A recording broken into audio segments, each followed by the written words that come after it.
Fast මෙහෙන් දැම්මා එහෙන් ගත්තා.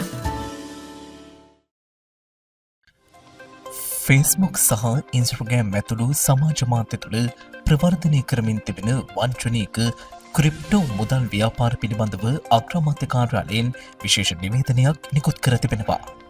එහි දැක්වෙන්නේ මෙම වංචනික දැන්වීම් සමාජ මාධ්‍ය හරහා ප්‍රවර්ධනය කරමින් විදේශීය ආයතන විසින් මෙරට ජනතාව නොමග යවන බවයි.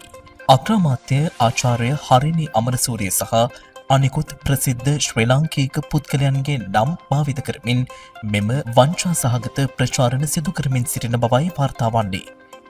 විශේෂයෙන් ප්‍රසිද්ධ පුද්ගලයන් පිළිබඳව ජනතාව තුළ ඇති සුහදතාවය පළුදු කරමින් මහ ජනතාව නොමග යවා ප්‍රසිද්ධ පුද්ගලයන් කෙරෙහි ඇති විශ්වාසය බිඳ දැමීම මෙම දැන්වීම් වල ප්‍රධානම අරමුණයි.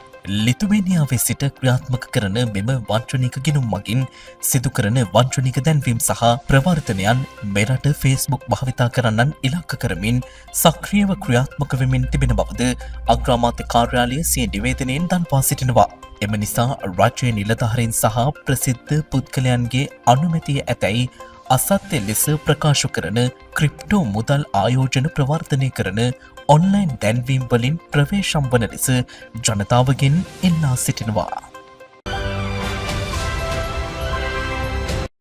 ෆාස්ට් මෙහෙන් දැම්මා එහෙන් ගත්තා.